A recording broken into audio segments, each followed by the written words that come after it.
Sayón, pero le dije, esto hay que estudiarlo.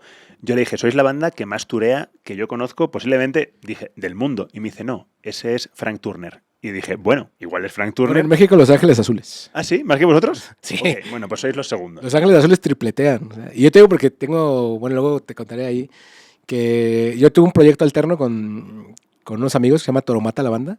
Lleva mucho tiempo, me invitaron y luego lo tuve que dejar porque la gira apretó. Y el tecladista era como un supergrupo porque venían todos como diferentes proyectos, tocaba en Los Ángeles Azules Ok. en la primera época y él me contaba eso, que ellos tripleteaban de vamos a tocar ahorita en Phoenix y luego en Iztapalapa y luego en Hermosillo el mismo día. Ok, bueno, pues sois los segundos, ¿vale? Para mí sois los segundos. El rap yo creo que sí somos los que más tocamos. Soy De los la cumbia a primeros. Los Ángeles Azules. Chido, me parece bien. Los segundos, sí está bien. ¿Cómo afecta tener tantas? O sea, ¿realmente habéis vivido en la carretera un montón de tiempo? 5 años. Bueno, yo 5 años. Cuéntame cómo funciona. O sea, cómo te afecta positivamente a lo mejor muchos amigos, negativamente acabas loco, pero ¿cuál es la experiencia? Es linda y justo mucha gente me lo pregunta ahora, ¿no? Como, ay, no extraño estudiar. Y sí, yo justo estos días estaba viendo ahí videos, todo nostálgico, y todo es risa y encanto hasta que no lo es, ¿no? O sea, creo que hay mucho desgaste, sobre todo que nosotros, y es lo que mucha gente a veces piensa, ¿no? Que somos los Rolling Stones, ¿no? Incluso había un chiste en la banda, ¿no? Como que no creo que Kate Richards se tenga que pelear con el de Fisca, ¿no? Para que le dejen hacer el concierto. Y es eso, porque en ese sentido sí somos muy punks del DIY, pues nosotros nos lo guisamos y nos lo comemos, ¿no? Es así. Y somos mucho de lo que nos permitió turear tanto fue hacer un formato que le decíamos formato de guerrilla, que era un formato pequeño de ir 5 en un coche rentado y darle kilómetros. Pero obviamente eso implica que en cuanto ponías un pie en el venue, cada uno ya sabía cuál era la función que tenía que hacer, porque claro, no es solamente, ay, vengo a tocar aquí a hacer el DJ o vengo a rapear, no, hay que ver la puerta, ver el catering, ver todo lo que una producción conlleva. Ujú. Entonces este formato guerrilla fue el que hizo que pudiéramos llegar así, pero es muy desgastante. Porque a mí me tocaba producir todo y era como, sí, me tengo que ir a pelear con el que ya llegó el de Saco, ya llegó el de Fisca, y luego súbete a tocar, y luego que la puerta y los invitados, y luego que este no trae boleto y que su boleto no lo encuentran, y es como, cuando solamente debería estar preocupándome por tocar. Claro.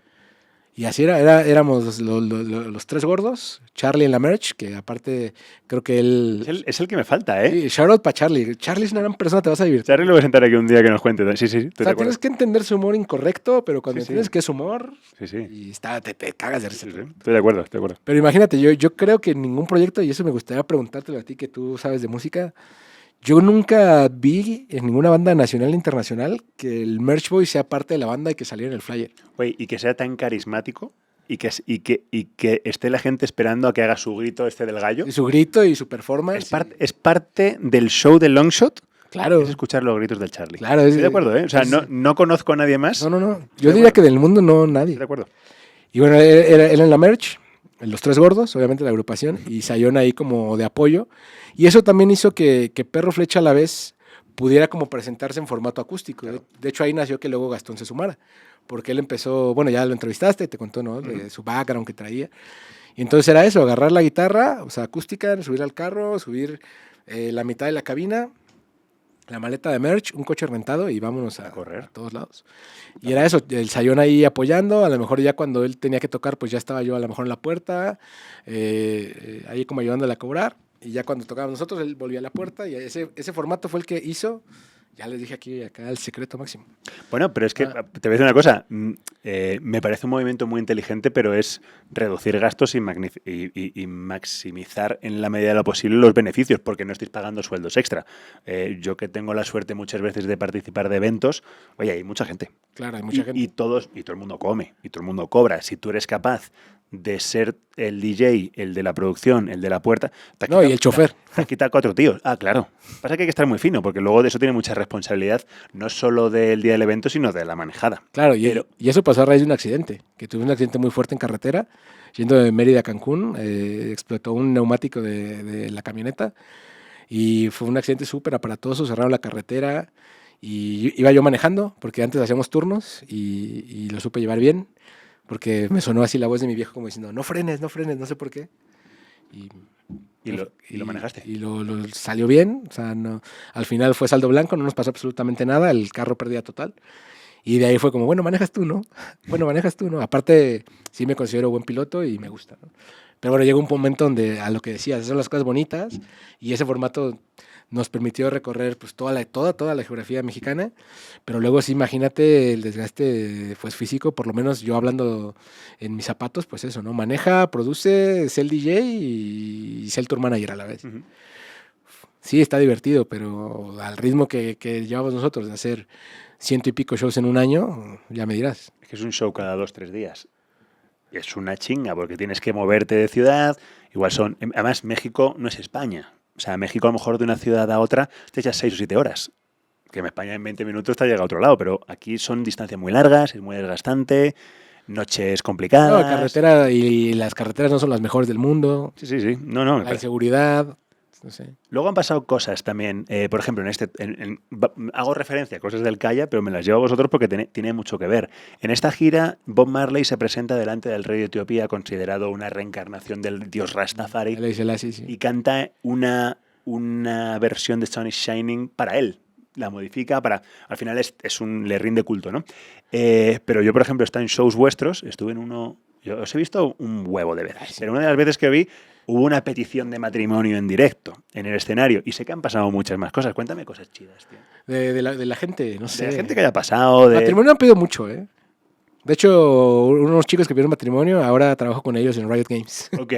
Mira, y ellos los conocimos por eso, pero lo curioso de ellos es, saludos ahí al Ryan Alarro, que la chica le pidió matrimonio al chico. Eso fue lo curioso, de La Piedad. Yo lo vi eso, yo estaba ahí. Ah, pues sí, sí, sí. Yo estuve ahí. Sí, y sí. me pareció muy chido. O sea, la verdad es que se paró, subió la chica, le hizo una... Y yo me dije, hostia, esto es magia. O sea, esto está bien chido. Eso pasó como 10, 15 veces. Yo incluso le decía a Gastón la broma de vamos a cobrar esto porque si Fat Mike cobra las bodas, ¿por qué nosotros no podemos cobrar la petición? ¿No? Has hecho un pequeño guiño ahí a una boda interesante. Sí. Bien, No diré de quién. bien bajado ese balón. Bien bajado ese balón. Oye, otra cosa que es bastante chida. Tuve la suerte, el privilegio y el honor, digámoslo como queramos, de estar en el frontón. Es uno de los shows más bonitos que yo he visto en mi vida. O sea, ¿En serio? Te lo digo verdad, te lo digo como lo siento. Además, estaba rodeado de muchos amigos, estuve con los 13 Anclas, con el Mike de Gombo. O sea, la verdad es que me lo pasé muy bien también, ¿no? Estaba en un ladito del escenario, fue súper chido.